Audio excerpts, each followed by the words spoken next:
Before we get into today's show, let me tell you about the latest deal from Mike Lindell, MyPillow. Once again, the big box stores have canceled their orders simply because they don't agree with Mike Lindell's politics. They don't like it because he supports President Trump. Well, he's going to pass that savings on to you. No more middleman. And boy, does he have some great deals on the Giza Dream sheets and the Percal bed sheets. Listen to this. Giza Dream queen size, normally $139.98. Your wholesale price, $69.99 when you use promo code Joey. King size, only $79.99. The Percal queen size, normally $89.98. Your wholesale price, $29.98 when you use promo code Joey. Just call 1-800-893-4059 or go to MyPillow.com. Always use promo code Joey. Free shipping options available. This allotment's not going to last very long. When they're gone, they're gone.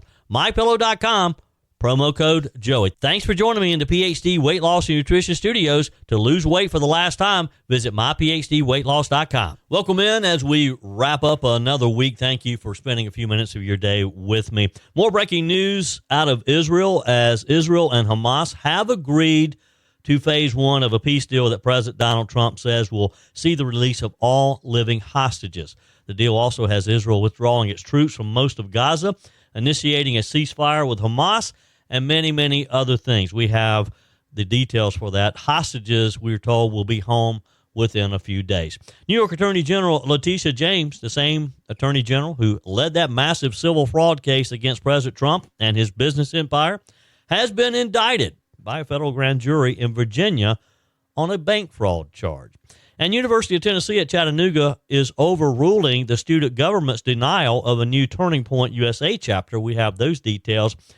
And, folks, the government shutdown is headed into its 10th day. Once again, Speaker of the House Mike Johnson is standing firm, keeping the pressure squarely where he says it belongs, on the Senate Democrats. Looks like we're going to have the shutdown going into the weekend.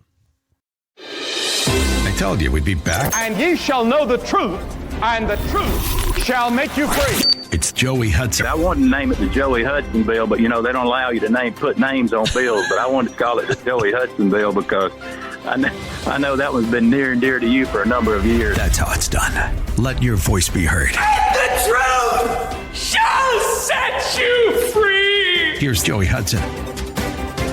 One of the first to comment on the apparent peace deal in Israel was former President Barack Obama.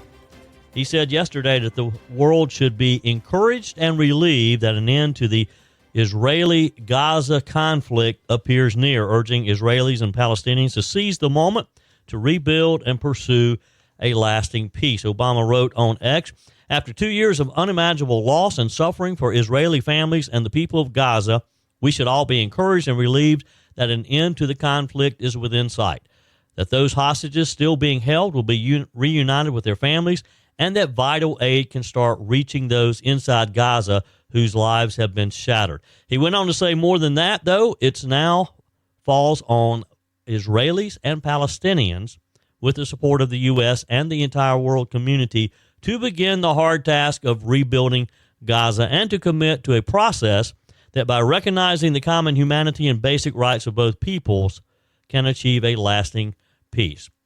That from former President Barack Obama yesterday when we got word that both Israel and Hamas had signed the deal. Now, here's what we know about the deal and how it came about. In the days leading up to the ceasefire deal between Israel and Hamas, President Trump combined regional pressure, public messaging, basically telling Hamas they needed to sign it or bad things were going to happen, basically. And he used trusted back-channel diplomacy to turn some of the tricky negotiations into a breakthrough. A senior White House official speaking to Fox News said that Trump's good relations with Qataris were a baseline factor in reaching the deal, but the Israeli strikes in Doha generated a lot of pressure on Hamas from Arab states. President Trump's post on Truth Social on Sunday, giving Hamas a deadline to agree or face devastation, was taken very seriously and helped turn things around, according to the official. Before the post, the Trump administration was hearing that Hamas would reject the deal and would put effort back to the 10-yard line like we had been so many, many times before. Mr. Witkoff reportedly said the unrest from the Doha strikes could be used for good because the Arab world did not want the unrest to spill into a regional conflict affecting their countries, nor did they want Iran to get involved. Trump also reportedly used the strikes to push Israeli Prime Minister Benjamin Netanyahu into compliance as well. Additionally, President Trump used public opinion on Israel and mounting political pressure to demonstrate Israelis want the war to end, telling Netanyahu ending the war is a win for you. The official said that having Jared Kushner, the president's son-in-law, was also a huge benefit because he brought an additional level of trust in the negotiations. Mr. Kushner, the official, added, has good credibility with Israelis and the Arab world dating back to the Abraham Accords. At points during negotiations, Kushner worked with Israel and Hamas to craft statements to ensure things did not go sideways, we're told, knowing both sides have to appease their bases but keep an open dialogue. Also, Jared Kushner and Steve Witkoff, we're told, met yesterday with Israeli President Isaac Herzog in Jerusalem to discuss the agreement aimed at ending the war with Hamas to finalize the details. During the meeting, the three men discussed the framework that Kushner and Witkoff had helped negotiate, which is, again, to end the fighting and to secure the release of the hostages. Herzog reportedly expressed his deep appreciation to President Trump, to Mr. Kushner, to Mr. Witkoff for their pivotal role in bringing the hostages home and advancing Israel's security. He also praised their efforts to strengthen Israeli well-being and help pave the way towards greater cooperation throughout the entire Middle East region. Now, fighting did not immediately stop. Media reports from the region indicate that fighting continued yesterday and through the night in Gaza, despite Israel and Hamas striking the deal to end the war. The Israel Defense Forces reported last night that its troops struck a Hamas terrorist cell in the northern Gaza Strip that was operating within close proximity to IDF troops. The IDF said that Hamas terrorists pose an immediate threat to the troops operating in the area, so they struck. Palestinian reports say 4 people were killed, dozens others still buried under the rubble. And it's important to note, not everyone is necessarily supportive of this within the government of Israel. The Times of Israel reported that Itamar Ben-Gvir, the far-right national security minister, said that his Atzma Yadudit party will vote against the first phase of the ceasefire deal, which stipulates all 48 Israeli hostages held in Gaza will be released in exchange of Palestinian prisoners. Some are not keen on releasing the Palestinian prisoners. Ben-Gvir also warned that while it has no current plans to leave Prime Minister Benjamin Netanyahu's coalition, the party will bring down the government if Hamas is not disarmed. Now, there's still work to be done. There is a festive mood, though, within Israel. Massive projections of the American and Israeli flags were illuminated on the walls of Jerusalem's Old City in celebration of the deal. And even a panel on MSNBC recognized and praised President Trump's role in his peace agreement. MSNBC panelist John Meacham, a presidential historian, and David Ignatius, a Washington Post columnist, had this to say. I guess I should ask you, how historic is this? Well, as ever, depends on how the chapter ends, but the beginning of this chapter is remarkable. And one of the things about honesty and citizenship and a sense of, I would say, maturity about what people in a democracy should do is, even if someone with whom you disagree about 99 things does the 100 really well, you should say so, because that's what intellectual honesty is. And so all credit to President Trump and his, as you say, unconventional team. I can remember in the month or so after October 7, an Israeli senior official saying to me, we are so disoriented and traumatized by this war. The United States is going to have to make decisions for us. Joe Biden could never do that. And Donald Trump was able to do it, did it at the decisive moment when he said, essentially, this war must end, and Israel cannot annex the West Bank, which many right-wing Israelis wanted. And it's also just really been special to see the response from the families who have hostages there. I also noticed a statement from Daniel Lifshitz. Mr. Lifshitz spoke with Fox News about his dad, Oded, who was abducted from kibbutz Nir Oz on October 7, 2023. And the reason this is special to me is because I actually got to see this man's home in Nir Oz when Mike Gallagher and I visited Israel within a couple of months after the attack. And they took us to this kibbutz, which is right on the Gaza border, and they showed us this burned-out home, and we heard the story of Mr. Lashif's being attacked and being taken as a hostage. And, of course, his body was returned back in February of this year. But it's just so special to see these families finally getting some hope that their living loved ones will be returned, but that also the bodies of the deceased will be returned to their families as well. Let's be honest, those summer vacations and backyard barbecues added some extra pounds, right? But instead of feeling guilty or falling further behind, it's time to reset, drop the weight, and get back in control. The solution isn't a shot. Real lasting weight loss starts with your mind, not your mouth. At PhD Weight Loss, Dr. Ashley Lucas and her team help you uncover the real reasons behind your weight gain so that you can reprogram the way you think about food forever. PhD clients lose up to a third of their body weight without ever taking a drug. I know because I lost 33 pounds with PhD Weight Loss. Through real food, behavioral coaching, and proven science, your body can become a natural fat-burning machine. Why risk spending thousands on shots that strip away muscle, come with dangerous side effects, and leave most people regaining 60% of the weight within a year? With PhD, you'll activate your body's natural appetite control, burn fat safely, and stay in control. Even if you're already on Ozempic, PhD can help you transition off while still losing weight. Take the first step today. Call 864-644-1900 or visit myphdweightloss.com. Well, folks, here we go. News out of New York, actually Virginia.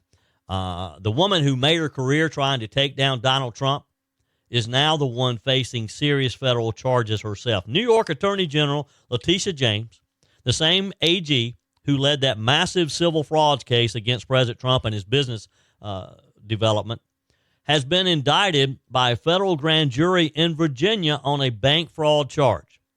You heard that right. The Attorney General of New York has been indicted. The top law enforcement officer of New York has been indicted. The person who built her brand to get Trump, she ran on that in her re-election campaign to get Trump, is now the one being investigated and indicted for allegedly falsifying her own financial records. Here's what we know. The federal jury met yesterday in the Eastern District of Virginia, and after reviewing evidence gathered by the Justice Department, it handed down the indictment. Now, we have to remember this is the beginning of the process. She is innocent until proven guilty by a jury of her peers. Fox News has confirmed the charges stem from an ongoing mortgage fraud investigation that began earlier this year, an investigation triggered by complaints from Federal Housing Finance Director Bill Pulte. Now, for those of you who might not know the name, Bill Pulte is a respected businessman and housing policy expert, and in a letter to federal investigators, he alleged that James made false or misleading statements on several property and mortgage documents. Here's what's at issue. First, investigators say that Ms. James listed a property in Virginia as her primary residence, even though public records show she primarily lives in Brooklyn, New York. You have to live in New York if you're going to be the Attorney General of New York. That's a big deal because, again, listing a property at your primary home can qualify you for better mortgage rates and lower taxes. Second, records allegedly show she listed her Brooklyn multifamily property as having 5 residences when it actually only has 4, potentially misrepresenting the value of that property. Third, and the kicker, a mortgage application that reportedly stated James was her father's spouse. They claimed that, if true, could be considered fraudulent misrepresentation on a federal loan document. Now, these aren't minor mistakes. If prosecutors can prove intent, if they can show she knowingly falsified information, that's bank fraud. That is bank fraud, plain and simple. According to a housing finance banker familiar with the investigation, at least one of these cases involves an investment property that Ms. James allegedly claimed was her primary or secondary home, giving her better terms than she would otherwise qualify for. In other words, banks, when you have a rental property, it is considered a commercial loan. If you're not living in it, if it's truly a rental property for investments, that's a commercial loan, and it's treated much differently than if it is a home you're going to live in, even if it's a secondary weekend type home. Now, this is where this story gets really rich, because remember, James spent years accusing Donald Trump of inflating property values and misrepresenting assets on loan documents. Does that sound familiar? Now she's the one being accused of doing exactly that. Letitia James, of course, denies any wrongdoing. Her office told reporters she simply made a clerical error when filling out a form and that she fixed it once she noticed. I'm not so sure, though, that she noticed before federal prosecutors noticed. She insists there was no intent to deceive, that it was just a paperwork mistake. But, folks, let's be honest here. If a banker in Queens or a small business owner in South Carolina accidentally listed their investment property as a primary home to get better terms, do you think federal prosecutors would shrug and say, no big deal? Of course they wouldn't. These people would be in handcuffs. And it's exactly what Letitia James wanted to do to Donald Trump. So the question is, why should Letitia James be treated any differently? Love to get your thoughts on that. Text me, email me, joe@joeyhudson.com. And now here's where it gets a little more political. The U.S. Attorney's Office leading this case is run by Lindsay Halligan, who was appointed by President Trump after her predecessor, Eric Seibert, was ousted earlier this year. Seibert reportedly resisted pursuing charges against James and former FBI Director James Comey, both of whom have been harsh critics of Donald Trump. Halligan, on the other hand, has made it clear her office intends to enforce the law evenly, regardless of political affiliation, which is how it should be. And that's something that many Americans have been waiting to see. Accountability that doesn't just go one way. Now, of course, Democrats are crying foul. New York Governor Kathy Hochul immediately came out swinging, calling the indictment the weaponization of the Justice Department. Now, she didn't have much to say when Letitia James was persecuting Donald Trump. In fact, I don't remember even hearing from Kathy Hochul. Do you? Ms. Hochul posted on X saying, New Yorkers know Letitia James for her integrity, her independence, and her relentless fight for justice. What we're seeing today is nothing less than the weaponization of the Justice Department to punish those who hold the powerful accountable. You can almost hear the talking points being printed there, can't you? The truth is this grand jury wasn't handpicked by Trump. It's made up of regular Americans in Virginia, people who saw the evidence and believed it was strong enough to bring the charges. That's the way the system is supposed to work. And let's not forget the timing here. This indictment comes just 2 weeks after former FBI Director James Comey, another Trump adversary, was charged with lying to Congress. The same Comey who led the FBI's investigation into Trump's supposed Russian collusion back in 2016 is now facing federal charges of his own. So the pendulum might finally be swinging the other way. Now, look, I don't celebrate anyone's indictment. I'm always said justice should be blind. We should not use justice should not be used for political purposes. But I do find it ironic that the people who screamed the loudest about no one being above the law when it came to Donald Trump are now changing their tune when it's one of their own in the hot seat. And you can bet the headlines will sound very different this time. When Trump was indicted, they called it justice served. When Letitia James was indicted yesterday, suddenly it's political persecution. Funny how that works, isn't it? Here's the bottom line. If these allegations are true, if Letitia James really lied on mortgage applications or property records, that's fraud. And no one, not even a state attorney general, should be above the law. In fact, the point that she is the top prosecutor, the top law enforcement official in New York, should have her held to a higher standard. She should want herself to be held to a higher standard. If she's innocent, and if this really was a clerical mistake blown out of proportion, then she deserves due process as well. That's how justice works. That's how it should always work. Either way, this is a major twist in the ongoing saga of political accountability. The woman who once boasted that she could get Trump is now finding herself answering to the same justice system she once weaponized. And friends, that's something worth following and something worth talking about. On the text line, hey, Joey, Brandon Johnson and Governor Pritzker are 1, anti-law enforcement, 2, totally anti-President Trump, 3, anti-Republican, and all they stand for. That explains Brandon Johnson's activities in Chicago. Nothing more, nothing less. But the people of Chicago got what they knowingly voted for. They had the country's worst mayor, Lori Lightfoot, and then what did they do? Voted in someone worse, Mr. Johnson. Then look at the past Illinois governors, also voted in by Chicago, and then without learning, voted him in for a second and more than likely third term. I feel bad for any Republican stuck inside the Chicago cesspool. I have a feeling they're going to be stuck there for quite a while. It's from my buddy Dom, who lives in Illinois. Albert in South Carolina says the South Carolina murder case you spoke about the other day is yet another situation where judges need to be held accountable for their sentencing practices. I firmly believe that judges who let these repeat criminals out should be held criminally liable for future crimes committed by these criminals. This would force the judge to give the highest sentence for their sentencing practices crime. Weak judges are the problem. Thank you, Albert, for your text. Texter, hey, Joey, it's Jennifer. What a day. We're finally getting the hostages back, dead and alive. We're at the same time so grateful, but also waiting to see it before we believe it. And that D.C. Antifa roundtable, how proud are we of the people sitting there representing us and fighting for America? Your comments are welcome as well. Text me, email me, joey@joeyhudson.com. Leave me a message on the MyPillow message line as well.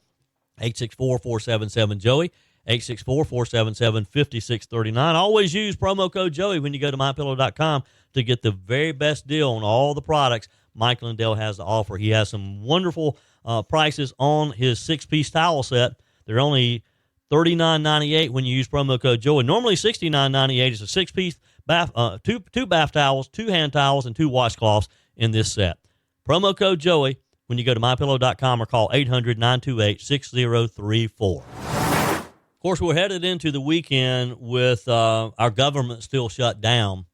I haven't really said much about that yet. If we have time here in a moment, there's not a whole lot more to say other than they voted again yesterday. Democrats once again chose to keep the government closed. We'll get to that in just a minute. On Monday, this coming Monday, the 4th District GOP Club will be holding a forum with South Carolina Attorney General Alan Wilson.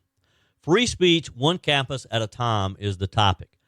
Plan to come by. It's at the Depot in downtown Greer. Starts at 6:45. My colleagues Tara Servatius and Charlie James will be moderating. We'll have students from Wofford and Clemson tell their stories because after Charlie Kirk's assassination, there's been a real renewed interest in these kids starting new chapters of TPUSA on campuses that had never had an interest before. Thousands and thousands of inquiries have been made by or to TPUSA from college campuses all around the country. Some of them here in the upstate, too. And they haven't always been met with open arms by some of these schools. On Monday, we're going to hear from a student from Wofford College who says that her chapter faced some obstacles when they initially applied to be approved as a student organization. So if you can join us Monday at 6:45 at the Depot in Greer, Attorney General Alan Wilson will be there to talk about free speech and how his office has been protecting free speech in South Carolina. Now, speaking of that, here's a story that kind of hits home, one that speaks to something that we've been talking about and we will be talking about on Monday. And again, that's free speech on campuses all around the country. We'll take you to Chattanooga, the University of Tennessee at Chattanooga. They made a big decision, the school did, the school officials, that is sending shockwaves through higher education and giving a win to students who refuse to be silenced for being conservative. Here's the story. The school administration has overruled its own student government association, which had voted to block students from starting a Turning Point USA chapter on their campus. Now, Typically, it's the other way around. Typically, it's the Student Government Association approving it, and the school administration shuts it down. Not this case. These students wanted to form a local chapter of the conservative group founded by Charlie Kirk, and the student government said no. But the dean's office stepped in and said, not so fast. Jack Blackman, the university's vice chancellor for communications, issued a statement confirming the decision, saying this: the dean of students' office has completed its review of a group of students' application to establish a chapter of Turning Point USA on campus. The dean of students' office has determined that Turning Point USA is approved as a registered student organization. He went on to make it clear that while the Student Government Association may voice opinions, the final authority for recognizing student organization rests with the dean and the chancellor, not with the student activists trying to play politics, he said. So the university made it official. Turning Point USA is approved in Tennessee at this school in Chattanooga. And folks, that's not just a procedural decision. It's a powerful statement about free expression, viewpoint diversity, and equal treatment under the law. Now, let's put this in context. Turning Point USA, the organization, again, founded by Charlie Kirk back in 2012, has been one of the most effective youth movements in conservative politics in a generation. Its mission is simple: promote free markets, limited government, and American values on college campuses. For years, TPUSA chapters have popped up across the country, from Arizona State to Clemson University here in the upstate. And with them, there's been some controversy at times. Because, let's be honest, universities that claim to be inclusive often turn downright hostile when young conservatives show up wanting to talk about capitalism or patriotism or free speech. The UTC story comes, of course, just a month after the heartbreaking tragedy of us losing Charlie Kirk on September the 10th to an assassin. His death shook millions of Americans and left a huge void in the conservative movement, and particularly the conservative youth movement. So when these Chattanooga students tried to start a chapter in his honor to keep his message alive, and the student government turned them down, it wasn't just bureaucratic, it was personal. They claim TPUSA promotes hate speech, but the truth is, what they really hate is free speech that challenges their ideology. Well, that's when the backlash started. Local attorney Robert Barnes, who lives right there in Chattanooga, got wind of what had happened, and he jumped into action. He took to X and posted, "My hometown school at UT Chattanooga apparently told students they cannot form a campus chapter of TPUSA due to false claims of hate speech. If this is not reversed immediately, I will sue the school for the students and win, and UTC will pay the bill. Fix it now." Well, that got some attention, because soon after, Harmeet Dillon, Assistant Attorney General in the Justice Department Civil Rights Division, replied publicly saying, "Let us know what happens," meaning we're watching. We are watching you. Now, if you know Harmeet Dillon, you know she's one of the fiercest defenders of First Amendment rights in America, and it looks like her support probably made a difference, because within hours, the university had reversed its course. Barnes later told Fox News, "Many thanks to all those who spoke out, and special thanks to the AAG Dillon, who publicly voiced support for us. That was the game changer." And that's how you do it. You push back, you speak up, and you don't let the mob win. The university's decision to greenlight the Turning Point chapter follows a growing national trend where conservative groups are fighting back against politically motivated bias in higher education. Just last month, students at Rutgers University launched a petition to disband their TPUSA chapter, accusing it of creating a hostile environment. And at Texas Christian University, a student leader made headlines for vowing to restore Christian values on campus after facing backlash for affiliating with Turning Point. So this is happening everywhere. And what UTC did this week matters far beyond that Tennessee chapter and that Tennessee campus. And again, on Monday night at the Depot in Greer, as Attorney General Alan Wilson talks about what happened here in South Carolina, we'll hear stories from like Clemson, where the Clemson TPUSA chapter was instrumental in calling out some Clemson professors who ended up losing their job because of hateful speech they made celebrating the death of Charlie Kirk. Now, what does this mean culturally? We live in a time when universities talk nonstop about diversity, equity, and inclusion. But often what they really mean is diversity of appearance, not diversity of thought. They'll welcome every voice under the sun except the one that says, I'm conservative. And here's the thing. Young conservatives like those at UTC aren't asking for special treatment. They're just asking for equal treatment. The same freedom to meet, the same freedom to organize and to speak their minds that any other student group enjoys on that campus and so many other campuses around the country. That's exactly what Charlie Kirk stood for. He believed empowering young Americans to stand up for their country, to love America, defend free markets, and fight socialism with facts, not anger. That was Charlie Kirk. And his mission lives on under some great leadership from some wonderful students all around this country.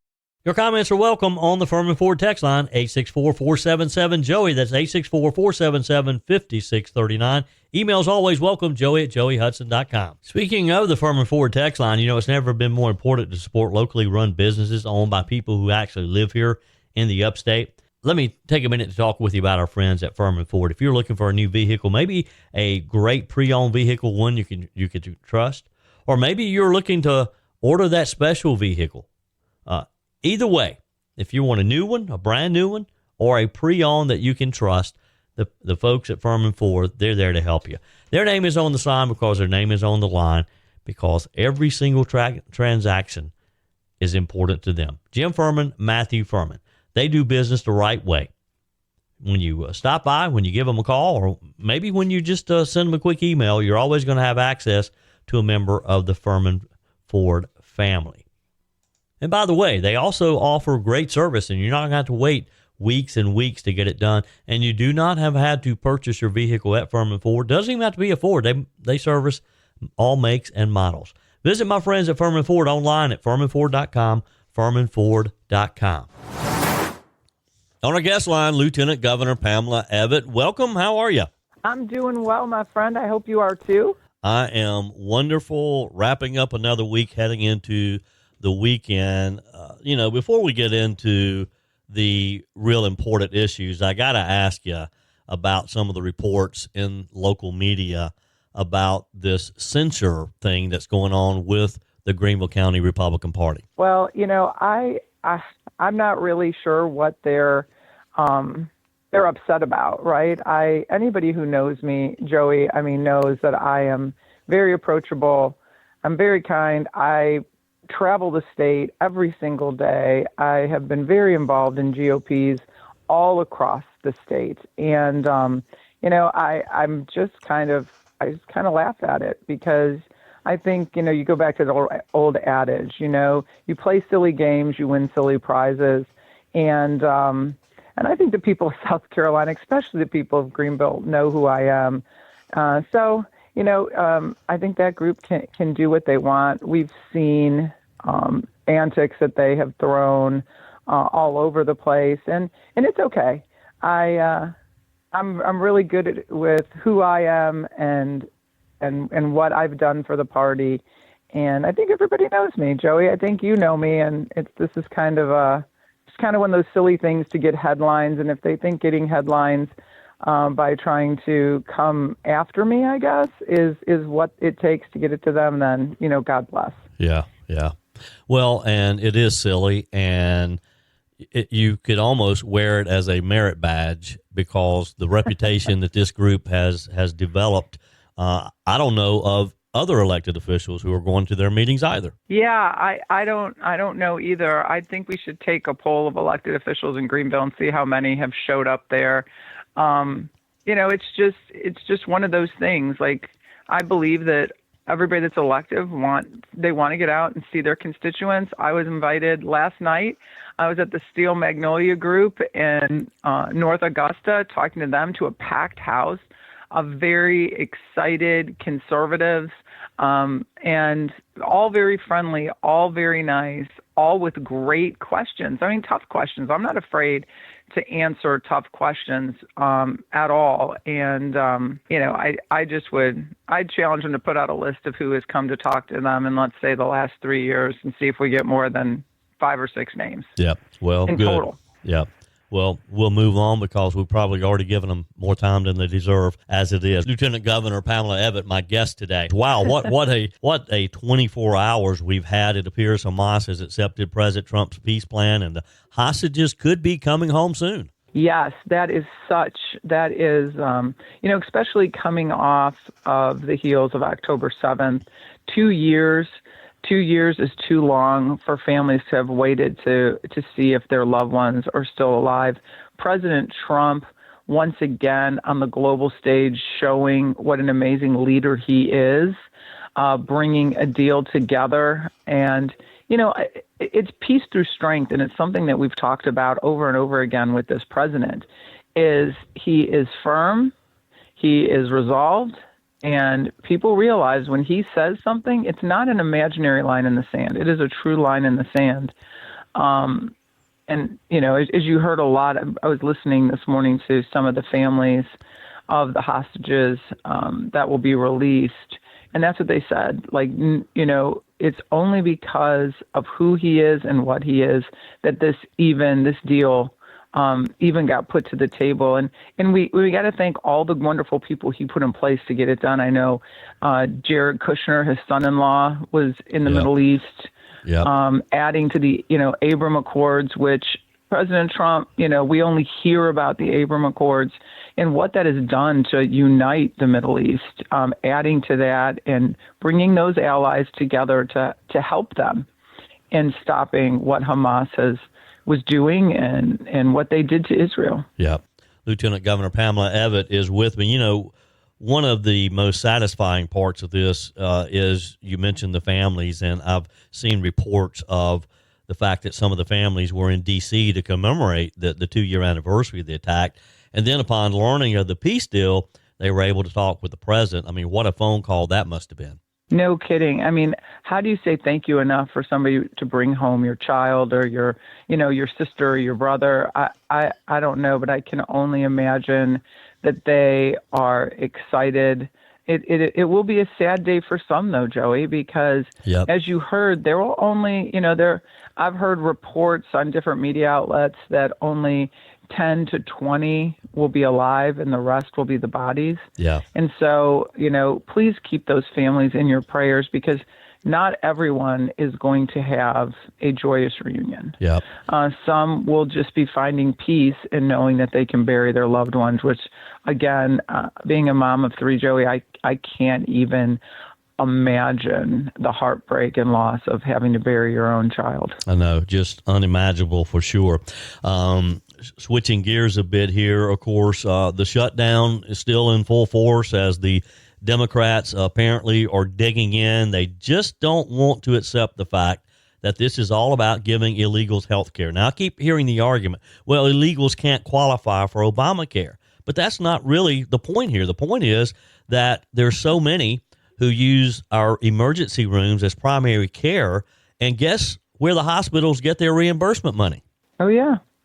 You're absolutely right. They only tell half a story. The Democrats, I really thought there was some part of them that cared more for the American people than themselves, their party rhetoric, and illegals that they allowed to come across our borders. But I was wrong because last week you and I talked about, when did we think this shutdown would end? I thought it would go through the weekend and end. I think I said Monday, early part of the week. But, what I didn't count on was how little they care for the American people. Yeah. And, and what this is doing. David was traveling on business. Glad he got home with no delays last night because there's a lot of flights that are being canceled and delayed because, they are trying not to have a lot of traffic in the air all at one time. Yep. Our national parks, you keep going on. And even though federal employees, President Trump says most will get paid when this is over. What about in the meantime? Right. If people don't have a reserve in the bank, I can tell you a lot of government employees that work in those offices don't make a lot of money. I mean, I don't know what everybody's situations are, but I'm sure at some point when you don't get a paycheck, it gets hard to buy groceries and pay your bills and put gas in your car. So I've said what I said last week. Democrats should start caring more about the American people and their voters than they do about their party and illegals and get back to work. Yep. Let's move on and do what's best for the country for sure. Lieutenant Governor Pamela Abbott, always a pleasure. We'll catch up again soon. Great to talk to you, Joey. I hope everybody has a wonderful weekend.